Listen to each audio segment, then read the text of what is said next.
et de manière linéaire. Donc, c'est des chaînes d'acides aminés qui n'ont pas de ramification. Donc, le premier niveau de structure, c'est la structure primaire. La structure primaire, c'est la séquence linéaire d'acides aminés, c'est-à-dire que c'est celle de base. C'est-à-dire que si on brise toutes les interactions entre les acides aminés, qui sont polaires, non polaires ou chargés, et que l'on déroule la protéine, la structure primaire va être apparente.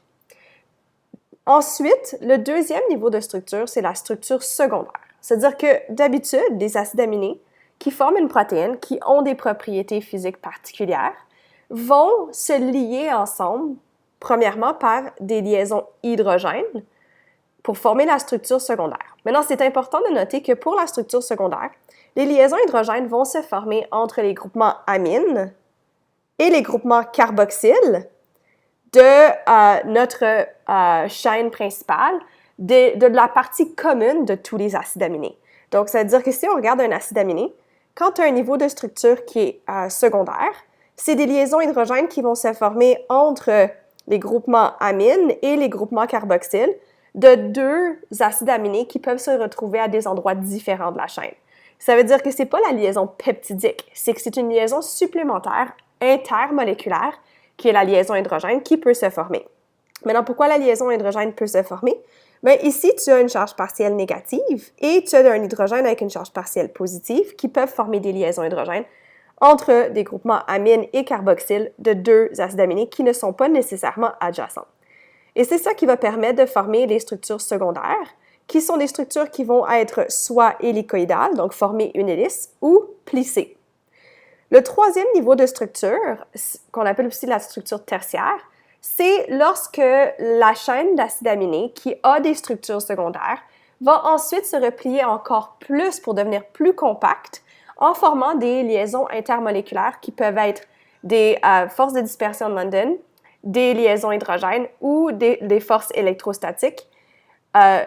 Et ensuite, on arrive à un quatrième niveau de structure qu'on appelle la structure quaternaire. Et ça, c'est quand tu as plus qu'une protéine qui a des structures tertiaires qui se combinent ensemble pour former une plus grosse protéine fonctionnelle. Maintenant, si on regarde de façon schématisée les différents niveaux de structure. Donc ici, tu as une structure primaire qui montre la chaîne d'acides aminés. Rappelez-vous que les radicaux R, c'est ce qui donne l'identité à chaque acide aminé, sont liés ensemble par des liaisons peptidiques. C'est-à-dire que si on essaie de délimiter les acides aminés, tu as un acide aminé ici, un autre acide aminé là, un autre acide aminé là, parce qu'ils ont tous le carbone lié à la chaîne R qui donne son identité, un groupement amine et un groupement carboxyle de l'autre côté. Et ici, on peut identifier la liaison peptidique qui se fait entre des acides aminés et que j'ai montré la formation en classe l'autre jour. Le deuxième niveau de structure, on a deux types de niveaux de structure secondaire qu'on appelle les feuillets ou les hélices. Les feuillets vont se former à l'aide de liaisons hydrogènes. Donc ici, ce qui est en pointillé, c'est les liaisons hydrogènes. C'est des forces intermoléculaires qui ne sont pas pareilles que la liaison peptidique. C'est une liaison covalente entre deux atomes pour former une plus grosse molécule. Ces liaisons hydrogènes vont se former entre le groupement carboxyle, ça c'est un groupement carboxyle d'un acide aminé, et le groupement amine d'un autre acide aminé qui n'est pas nécessairement juste à côté. Et cette liaison hydrogène va se faire parce que tu as sur ton groupement amine un hydrogène avec une charge partielle positive et sur ton groupement carboxyle, tu as un oxygène avec une charge partielle négative. La formation de l'hélice va suivre le même principe. Tu vas avoir un acide aminé ici qui a un groupement amine avec un hydrogène avec une charge partielle positive, qui lui va faire une liaison hydrogène avec un oxygène qui a une charge partielle négative du groupement carboxyle d'un autre acide aminé qui est un petit peu plus loin dans la chaîne. C'est-à-dire que le deuxième niveau, ça implique seulement la formation des liaisons hydrogènes entre les groupements amine et carboxyle d'acides aminés qui font partie de la chaîne. Remarquez que dans le type de niveau de structure secondaire, ça se fait seulement avec les parties communes de tous les acides aminés. Remarquez que les chaînes latérales R ne sont pas impliquées dans la formation de structures secondaires, hélices ou feuillets par des liaisons hydrogènes. Ensuite, il va y avoir la structure tertiaire où là, tu as plusieurs hélices. Ça, c'est tes hélices. Ça, c'est encore des hélices et encore des feuillets qui se replient encore plus sur eux-mêmes pour pouvoir former une molécule beaucoup plus compacte. Et ensuite, si tu as plusieurs petites protéines qui se lient ensemble pour former une très grosse protéine qui est faite de plusieurs sous-unités, ça, c'est ta structure quaternaire. Donc, si on fait un petit retour encore une fois, on voit qu'on a, dans une structure tertiaire, on peut retrouver des structures secondaires qui sont soit des feuillets, soit des hélices, et des fois, il va aussi y avoir des structures qui sont non définies. Et ces structures non définies font en sorte qu'il n'y aura pas de liaisons hydrogènes qui vont faire interagir certains des acides aminés entre eux. Remarquez que, encore une fois, c'est des liaisons hydrogènes entre l'oxygène du groupement carboxyle de l'acide aminé et du groupement amine d'un autre acide aminé qui est un petit peu plus loin dans la chaîne. La formation des structures secondaires implique aussi la formation de liaisons intermoléculaires entre les acides aminés. On a vu qu'il y a plusieurs types de liaisons intermoléculaires que j'avais mentionnées dans une de mes anciennes lectures. Et on peut voir qu'on a l'effet hydrophobe, les liaisons ioniques, les liaisons hydrogènes et un nouveau que vous ne connaissez pas qui est ce qu'on appelle le pont disulfure. Mais ces 4 forces intermoléculaires ou ces 4 types d'interactions entre des groupements fonctionnels vont faire en sorte que la protéine, qui a des structures secondaires, peut se replier encore plus sur elle-même pour former quelque chose de plus compact. Maintenant, comment est-ce que ça, c'est possible? Ça va être possible parce qu'on sait que chaque acide aminé va avoir des propriétés particulières. On sait qu'ils ont des propriétés particulières parce que si je reviens sur mes acides aminés, je sais que ma chaîne latérale R peut être soit non polaire, peut être soit polaire, peut être soit chargée négativement ou chargée positivement. Le fait que la chaîne latérale R a ses propriétés physiques qui sont différentes va faire en sorte qu'ils vont pouvoir interagir les uns avec les autres de manière différente. Donc, si tu as des interactions entre des acides aminés qui sont de charge opposée, tu vas avoir une liaison ionique qui va se former, qu'on appelle aussi une force électrostatique. Cette force électrostatique va attirer 2 acides aminés chargés de charge opposée à des endroits différents de ta chaîne. Tu peux aussi avoir des forces de répulsion qui vont s'exercer. Des acides aminés qui sont positifs vont se repousser mutuellement et des acides aminés qui sont chargés négativement vont se repousser mutuellement aussi. On a aussi les liaisons hydrogènes qui vont se faire entre les acides aminés qui sont polaires. Donc, si tu as 2 acides aminés qui sont polaires, ils peuvent s'attirer l'un vers l'autre par la liaison hydrogène parce que tu vas avoir un oxygène avec une charge partielle négative et un hydrogène avec une charge partielle positive. Si tu as des acides aminés qui sont non polaires, ces acides aminés qui sont non polaires vont se regrouper ensemble et vont vouloir interagir ensemble à cause de l'effet hydrophobe, mais ils vont aussi vouloir pas interagir avec les acides aminés qui sont chargés et ils ne voudront pas interagir avec les acides aminés qui sont polaires non plus à cause de l'effet hydrophobe. Donc, les acides aminés non polaires vont s'attirer mutuellement et repousser les autres acides aminés qui sont polaires ou chargés. On va aussi avoir une nouvelle type de liaison qu'on appelle un pont disulfure. Les ponts disulfures, c'est une liaison covalente, donc remarquez que c'est une liaison covalente entre 2 soufres de 2 acides aminés qui possèdent des soufres. Maintenant, c'est important de noter que cette liaison covalente est une liaison covalente faible. Donc, c'est une liaison faible. Donc, même si c'est une liaison intramoléculaire, elle est plus facile à briser que les autres liaisons covalentes que l'on connaît. Et elle va seulement se faire entre 2 acides aminés particuliers qui possèdent du soufre dans leur structure. Maintenant, si je reviens sur cette image encore une fois, on voit que si tu as 2 acides aminés qui sont chargés avec des charges négatives, ils vont s'attirer. Si tu as des acides aminés qui sont non polaires, ils vont s'attirer par des forces qui sont la liaison hydrophobe ou la force hydrophobe. Tu vas avoir ton pont disulfure qui vont se faire entre 2 acides aminés qui contiennent un soufre. Et tu peux avoir aussi la formation de liaisons hydrogènes entre des acides aminés qui sont polaires et qui sont non chargés. C'est à l'aide de ces forces d'attraction et ces forces de répulsion que la protéine va pouvoir prendre sa structure tertiaire et devenir plus compacte. Maintenant, si je reviens sur l'effet hydrophobe que j'avais mentionné plus tôt. L'effet hydrophobe, C'est l'effet qui arrive lorsque tu as des molécules polaires et non polaires qui interagissent ensemble en milieu aqueux. Ça veut dire que les groupements hydrophiles, qui vont être polaires de tes acides aminés, vont vouloir interagir avec le milieu aqueux et ne voudront pas interagir avec les groupements qui sont hydrophobes, donc les acides aminés qui sont hydrophobes et non polaires.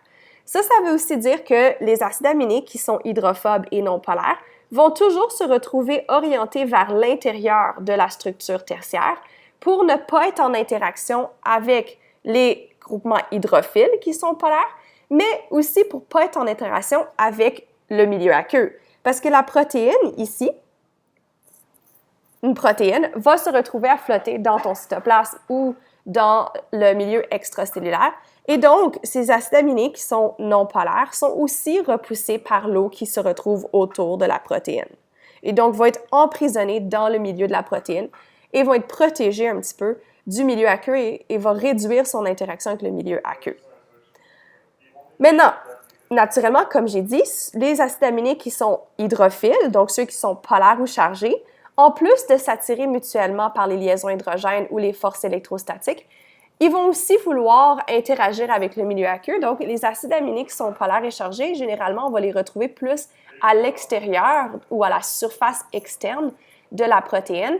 Et donc, avec ces conditions-là, avec le fait qu'on a des forces qui attirent les acides aminés l'un à l'autre, qui repoussent les acides aminés l'un avec l'autre et qui repoussent certains acides aminés du milieu aqueux et certains acides aminés vont être attirés par le milieu aqueux, c'est ça qui va faire qu'une protéine, avec une séquence spécifique d'acides aminés, va avoir une structure tridimensionnelle unique et particulière à cette protéine à cause de sa séquence d'acides aminés.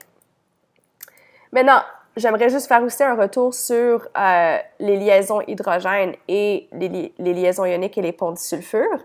Comme j'ai dit, ces forces-là permettent aux acides aminés qui vont avoir des radicaux ici, le mot radicaux, c'est le R qu'on avait vu quand on avait parlé du fait que tous les acides aminés ont une chaîne R qui lui donne ses propriétés uniques. Ces radicaux-là peuvent être attirés ou repoussés à l'aide de ces forces intermoléculaires. Ça veut dire que si tu as un acide aminé qui est polaire et qui a la capacité de former des liaisons hydrogènes, il va être capable de former des liaisons hydrogènes avec un autre acide aminé qui lui aussi est polaire et a la capacité de former des liaisons hydrogènes. Les acides aminés qui vont s'ioniser et qui vont obtenir des charges négatives ou positives vont ensuite pouvoir s'attirer ou se repousser par une force électrostatique. C'est-à-dire qu'un acide aminé qui a une chaîne R, qui a une charge négative, va être attiré par un acide aminé qui a une chaîne R et qui va avoir une charge positive. Mais on va aussi avoir dans cette situation-là une situation dans laquelle tu as en plus des forces électrostatiques, des liaisons hydrogènes qui peuvent se former parce que tu as des hydrogènes avec des charges partielles positives et des oxygènes avec des charges partielles négatives. C'est-à-dire que ce n'est pas parce qu'il y a des forces électrostatiques qu'il ne peut pas y avoir de liaison hydrogène. Il faut juste que tu regardes la particularité de tes radicaux. Si on regarde les 20 acides aminés, il y a seulement 2 acides aminés qui ont la capacité de faire des ponts disulfure, ou théoriquement, la capacité de faire des ponts disulfure. Ce serait la méthionine et la cystéine. Parce que rappelez-vous que les ponts disulfure, c'est une liaison covalente qui se fait entre 2 acides aminés qui ont un soufre dans sa chaîne R. Mais seulement la cystéine peut former un pont disulfure. La méthionine ne peut pas former de pont disulfure à cause que le soufre de la méthionine est piégé entre 2 groupements méthyl, ce qui fait qu'il n'a pas la capacité de perdre un hydrogène et former cette liaison covalente avec un autre cystéine qui, elle, perdrait aussi son hydrogène et ferait cette liaison covalente avec. Ça veut dire que les ponts disulfure, c'est des liaisons covalentes très faibles et qui peuvent seulement se former entre 2 cystéines qui se trouvent dans une chaîne d'acides aminés d'une protéine. La structure quaternaire, c'est une que pas toutes les protéines vont avoir. Certaines protéines vont seulement arrêter à leur niveau de structure tertiaire pour être fonctionnelles. Par contre, il y en a d'autres protéines, comme par exemple l'hémoglobine, qui nécessitent la combinaison de plus qu'une structure tertiaire pour former une plus grosse structure quaternaire qui, elle, va rendre la protéine, entre guillemets, fonctionnelle. Des fois, ces petites protéines-là qui se regroupent, on va appeler ça des sous-unités protéiques, et elles peuvent être les mêmes ou elles peuvent être différentes. Si disons que la molécule est formée de deux sous-unités, on va appeler ça des homodimères. Homo veut dire pareil, donc c'est les mêmes sous-unités. Si c'est deux sous-unités qui sont différentes, on peut appeler ça des hétérodimères. Maintenant, ce qui permet à la structure quaternaire de se former, encore une fois, c'est les forces intermoléculaires qui permettent la formation de la structure tertiaire. Ça veut dire que c'est le fait que certains acides aminés de deux sous-unités vont avoir des propriétés qui peuvent être soit chargées positivement ou négativement, ou peuvent être hydrophobes, ou contiennent des cystéines, ou peuvent faire des liaisons hydrogènes. Ça veut dire que ça va être la liaison intermoléculaire entre les chaînes R d'acides aminés de structure tertiaire à une autre structure tertiaire.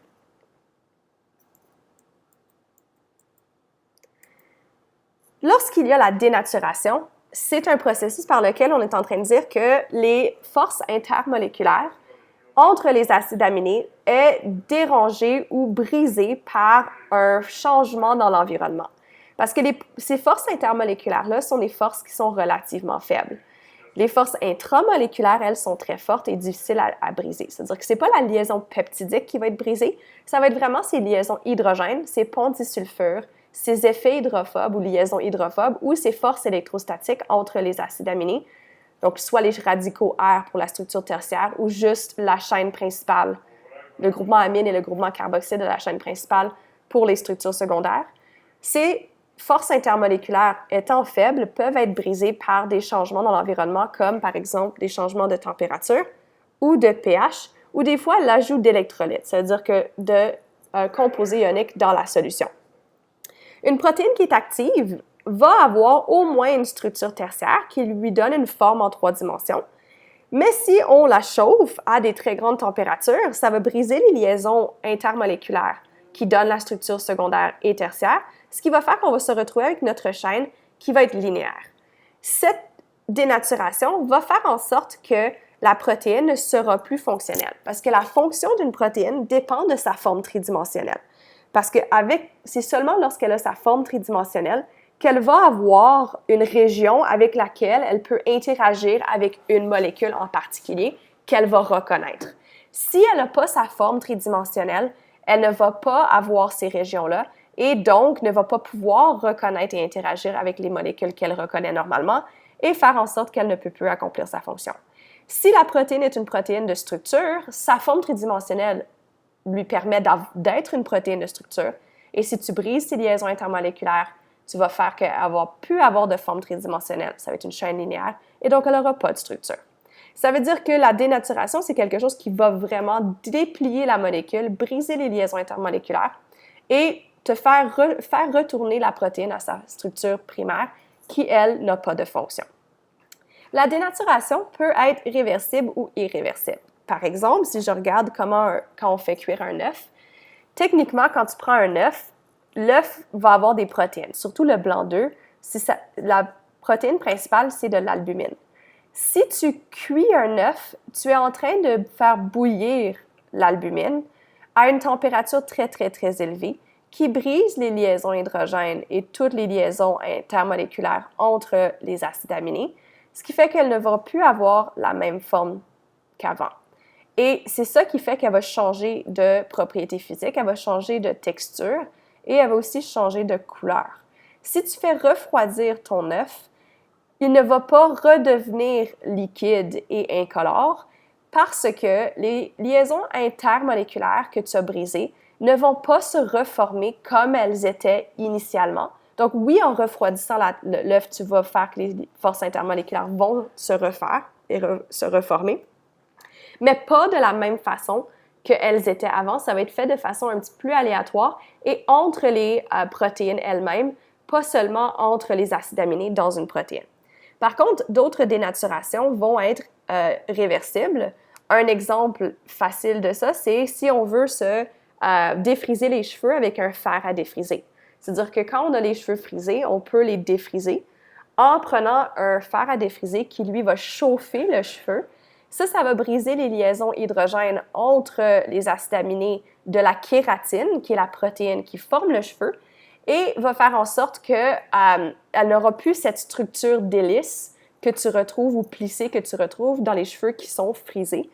Et tu vas donc te retrouver avec ta kératine qui va prendre va prendre une forme qui est lisse.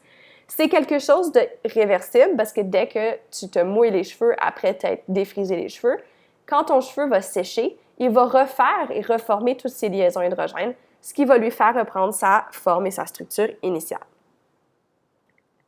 Maintenant, comme je vous avais mentionné, la forme tridimensionnelle d'une protéine, c'est ça qui va lui donner sa fonction. C'est-à-dire que c'est sa structure tertiaire qui est formée de structures secondaires et primaires, et sa structure quaternaire qui va donner sa fonction. Parce que si je prends l'exemple d'une molécule qui est une enzyme, ça c'est une protéine qui a la capacité de reconnaître un substrat, qui est une molécule spécifique qu'elle reconnaît, et elle va être capable de le reconnaître à cause de ce qu'on appelle un site actif, un site de reconnaissance. Lorsque la protéine est pliée et a sa structure tertiaire, on va se retrouver dans une situation où tu vas avoir, si on regarde ici en gris, ça c'est une zone de reconnaissance d'une protéine, on va retrouver des acides aminés. Les acides aminés sont indiqués ici par une lettre et un chiffre. La lettre, c'est le nom de l'acide aminé et le chiffre, c'est le numéro de cet acide aminé dans la chaîne. Rappelez-vous que les protéines sont des chaînes linéaires. C'est-à-dire que si tu numérotes le premier acide aminé avec numéro 1, le dernier acide aminé va avoir un chiffre, mais tous les acides aminés peuvent être numérotés à partir du premier parce que c'est une chaîne linéaire. Donc, si tu as un acide aminé 1, l'autre va être 2, l'autre va être 3, et ainsi de suite. Mais quand tu replies la protéine en formant tes structures secondaires et tertiaires, tu peux te retrouver avec une zone, une région, dans laquelle tu vas avoir des acides aminés qui ne sont pas nécessairement des acides aminés qui étaient proches l'un de l'autre dans la structure primaire. Parce que tu les as repliés, et en les repliant, tu les as mis proches l'un de l'autre à cause de leur structure tertiaire. C'est-à-dire qu'ici, tu as un acide aminé, probablement l'arginine, qui est le 60e acide aminé de la protéine, qui est proche de la thréonine, qui est le 317e acide aminé, qui lui est proche de l'histidine, qui est le 320e, qui est proche d'une autre, je ne me rappelle plus c'est quoi le code D, qui lui va être le 313e. Maintenant, si on voit, il y en a aussi d'autres, comme il y a un qui est I, je me rappelle plus c'est quoi, 78. Et donc, tu as vraiment des acides aminés qui, avant, n'étaient pas proches l'un de l'autre dans la chaîne linéaire, mais à cause de la forme tridimensionnelle, ils sont proches l'un de l'autre. Le but d'être proche l'un de l'autre, c'est d'être capable de reconnaître cette molécule qui est en mauve. Comment est-ce qu'ils la reconnaissent? Si on regarde une façon schématisée, voici tous les acides aminés dans cette zone de reconnaissance. Ça, c'est la molécule qu'elle reconnaît. Elles reconnaissent la molécule parce que les acides aminés, qui ont des propriétés particulières, sont capables de faire des liaisons intermoléculaires aux bons endroits avec les groupements fonctionnels de ta molécule. Ça, c'est quelque chose que j'avais expliqué plus tôt. Ça veut dire que cette molécule a un hydrogène qui est attaché à un azote. Ça veut dire que cet hydrogène a une charge partielle positive. Il peut faire des liaisons hydrogènes avec cet acide aminé, probablement parce que cet acide aminé est un acide aminé qui est polaire et qui a un oxygène avec une charge partielle négative. Ici, l'oxygène a une charge partielle négative, donc il fait une liaison hydrogène avec cet acide aminé qui probablement va avoir un hydrogène avec une charge partielle positive. Et donc, si on regarde toutes ces liaisons-là, c'est toutes des liaisons qui semblent être des liaisons hydrogènes qui se forment entre les acides aminés qui sont dans le site de reconnaissance et les groupements fonctionnels de la molécule. Une autre molécule ne pourra pas être reconnue par ce site de reconnaissance parce que ils ne vont pas avoir les bons groupes fonctionnels aux bons endroits pour former les interactions qu'on peut voir en temps normal. Et donc, je reviens à l'idée que la structure tertiaire et quaternaire donne la fonction, parce que si on regarde les acides aminés, le chiffre indique qu'ils n'étaient pas nécessairement l'un à côté de l'autre dans la chaîne, mais en repliant la molécule sur elle-même pour avoir une forme tridimensionnelle particulière, maintenant ces acides aminés vont se retrouver au même endroit et aux bons endroits pour pouvoir faire des liaisons intermoléculaires avec la molécule qu'elles reconnaissent normalement.